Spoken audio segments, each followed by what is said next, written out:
Hello everyone and welcome back to my kitchen. Today is a special collaboration hosted by yours truly, Fiona in her kitchen, and I have a number of fabulous creators, content creators joining for this collaboration today, and there will be a playlist in the description box. So please pop along and visit the other people's videos, and thank you all so much for joining in this collaboration. It's been very productive. It got me working in the kitchen. And I'm really excited to see what everyone else has come up with. This is a special St. Patrick's Day collaboration, St. Patrick's themed. So the video creators, the content creators, my lovely collaborators were allowed to do anything that they considered to be Irish. So it'll be fun to see what everyone has come up with. It doesn't have to be traditionally Irish. It's whatever they deem to be Irish themselves. So let's get into it. I am going to show you Irish seafood chowder, Irish beef stew, and Irish brown soda bread, which is my own mother's recipe. So let's get into this video.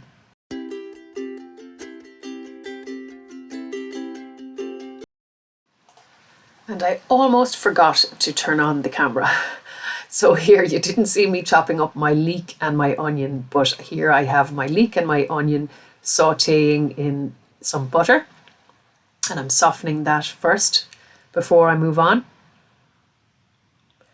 Apologies for that. And later on you'll see that I forgot to press play, or actually I got a phone call in the middle of making the chowder and I missed a step that I had to add in myself after, but I'm going to show you properly how it should be done. That's the thickening of the soup. So we'll get on to that as time moves on. I have added in my cubed potatoes here also, and now you will see me chopping my carrots because I remembered to show you. I'm using my lovely chopper, which I did use to do my onions and my potatoes today. The leeks I just chopped by hand. I will put the recipe for this chowder in the description box. It's a Ballymaloo recipe, which is a famous cookery school down in County Cork. And now we're at the point where I got a phone call and forgot to do this part of the recipe. So when your veg have started to soften, I add 2 tablespoons of flour. So this is from a video I did a couple of years ago where I made the seafood chowder. And you mix in the flour and leave it for, let it cook through for a couple of minutes. And this is to help thicken the soup. I missed this, so I had to later on try and thicken my soup. This is the easier way to do it. So there you see, I have a different pot. It's a different day.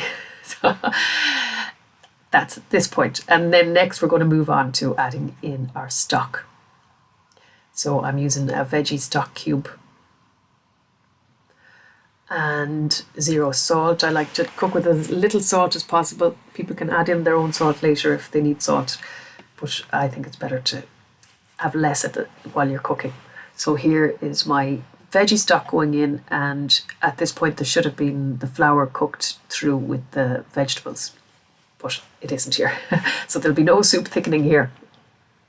But what I did later on was I took out some of the liquid. I added the flour into that and then added that back into the soup and thickened it up that way. So here I've added in some cream.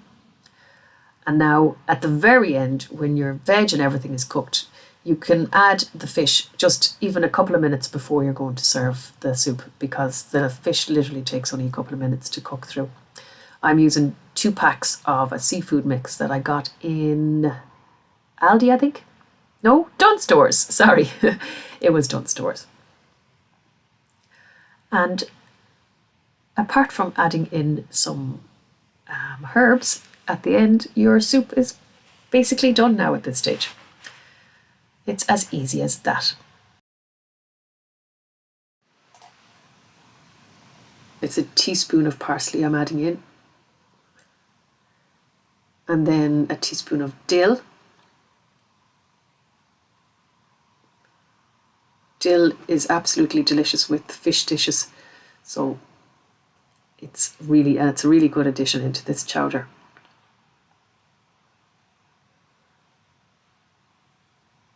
And there is our lovely soup ready to serve. And I hope you enjoy if you try and make it. Again, the recipe will be in the description box. So you serve this up and you can drizzle some cream on top if you wish and serve it with some nice Irish soda bread. And now we move on to Irish beef stew, which of course is done the Fiona way. I just take the basic recipe and do it my own way.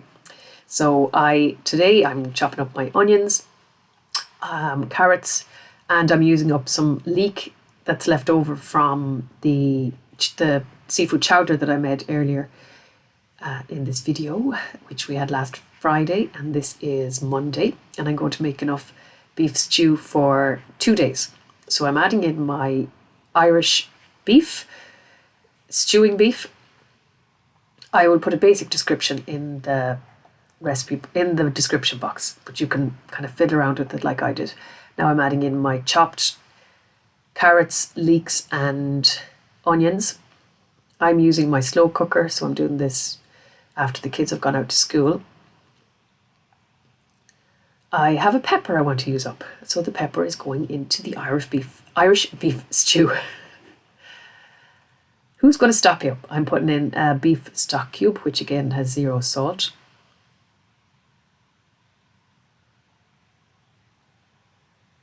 Aren't the colours just beautiful? And you have your green, white and gold from the Irish flag. I love colourful dinners. Now I'm going to add in my water, which I keep pouring until all the ingredients have been covered with water. And give it a little mix, try and break up the stock cube. And that's the work done for the next few hours. So I have left the house, I went out for a couple of hours, and next I'm going to add in some red split lentils, green speckled lentils, and some pearl barley. Now I've rinsed these and I'm going to boil them up first before I add them into the stew. And these are great for thickening up a stew or a soup. My mother-in-law always adds them to a stew, so that's why I've started to do it. And they really do fill everyone up and make the stew go further.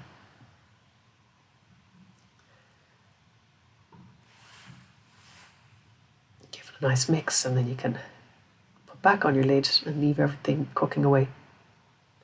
I cooked this on low for the first couple of hours while I wasn't at home, and then I put it on to high when I got home. Next I'm going to add in some marrow fat peas. These are ready to cook. They didn't need to be soaked. I've never put them in a stew before, but they really were a great addition to yesterday's stew. And the next thing that needs to be done then, when everything is practically cooked up and you're practically ready to serve, you do want to thicken your soup, the soup in your stew. So this is what I had to do with my seafood chowder, which I wouldn't have had to do if I had followed the recipe properly. But I'm going to add in a couple of spoons of flour into some of the liquid from the stew. So that's 1 tablespoon, and I think I used 2 tablespoons. And just keep mixing in your cup or whatever you use to mix, and until there's no lumps in it anymore. And then gradually add it into the stew and leave the stew cooking on high for another little while until you're sure that the flour has thickened everything up and that the flour is cooked through. And I have to say, this stew came out really, really well. It was absolutely delicious, and I'm looking forward to it again today. All I have to do is heat it up. So in the background, you're going to have your potatoes cooking, or you can cook them in your stew. I just don't like to do them in the stew because I find they just get really mushy and it just turns into a big lump of potatoes, a potato stew. So I like to do my potatoes separately, have the potatoes in the bowl for serving, and then ladle my stew on top of the potatoes, which you will see shortly. So yeah, that's it.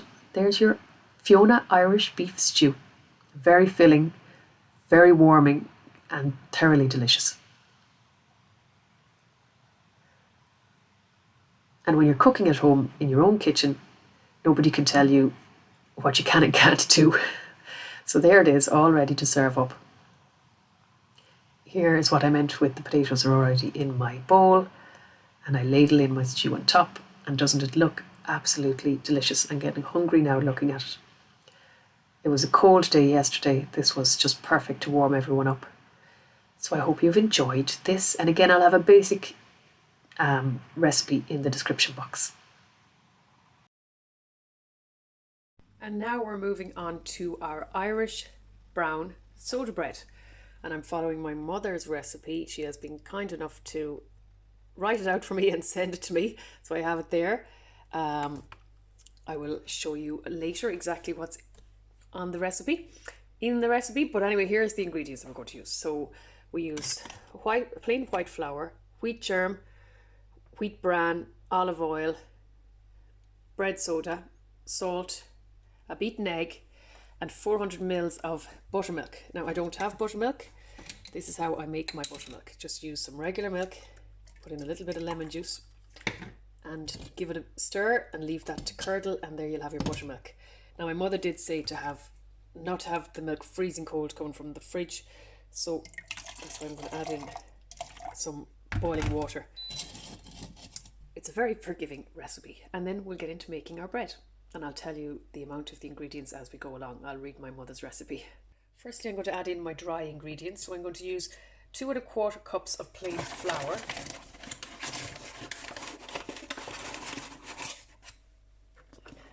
1,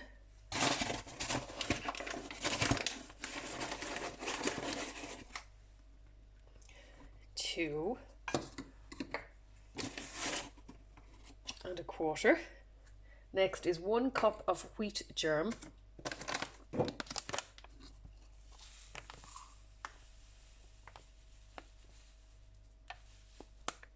there we go, and 1/4 cup of wheat bran, and that's the wrong way around. It was supposed to be 1 cup of wheat bran and 1/4 cup of wheat germ. Now I took back 3/4 of a cup of wheat germ, and I'm going to add in a cup of wheat bran, which is what I was supposed to do in the first place. And then 1 teaspoon of bread soda. Make sure you're not adding in big lumps of bread soda. What my mother said to do is put it out. That's a bit too much anyway. Put it out into your hand and make sure there's no lumps, because you don't want to come across a lump of bread soda when you take a bite out of your lovely brown bread. So that's my 1 teaspoon of bread soda, and I need 1 teaspoon of salt as well.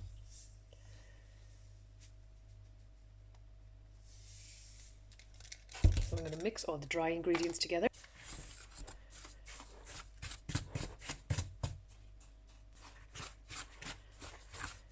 And then make a well in the center of the dry ingredients. Add most of the buttermilk, but not all of it. You hold on to a little bit just in case you have too much. You can always add more, but you can't take it out. So I'll add in most of the buttermilk. I've left probably about 100 mils. I probably left too much, but anyway, we can add it in later. And add in the egg,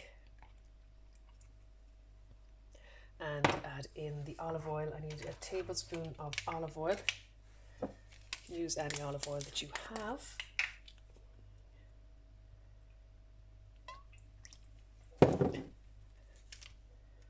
Now we're going to mix this to a loose, soft mixture.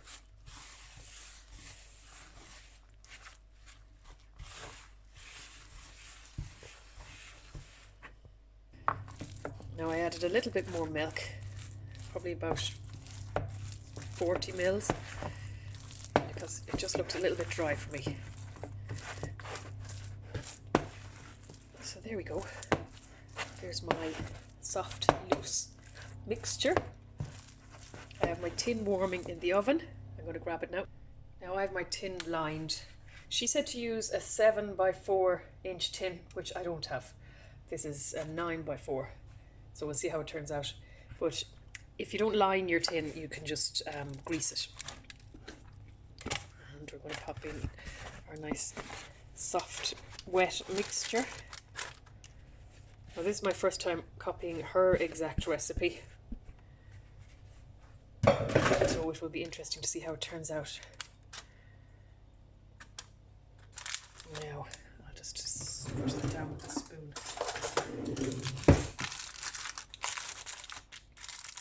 Of course I didn't do it exact because I mixed up the wheat bran and the wheat germ first. And I don't know exactly what the consistency is supposed to be like, or the texture here at the end. But I do know that I need to make the sign of the cross on the bread and to bless the bread, which is an old Irish tradition, which I didn't need to be reminded of. So we're going to put the sign of the cross on our bread and then pop it in the oven. In the name of the Father, and of the Son, and of the Holy Spirit. We bless our bread and thank God for the gift of bread. And there is our Irish brown soda bread, and it's going to go in the oven. It's at approximately 200 degrees Celsius for approximately 40 minutes. I just want to show you what the bread looks like. So it's looking really nice, and it's only in about 15 minutes. And this is after 40 minutes, so I'm going to get my knife again and do the same thing.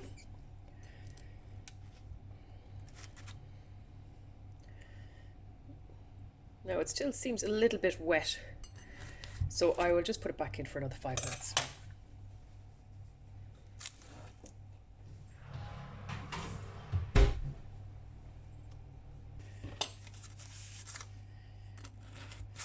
Now, I think we're done. I just need to go on a wire tray as well. Now I'll check. There we go, nice knock on the bread. It has turned out looking absolutely beautiful. And you can see my cross in the bread. So there is my mother's Irish soda bread. Thank you, Mummy. And we have our scones. There we go. It has been a very productive morning in the kitchen.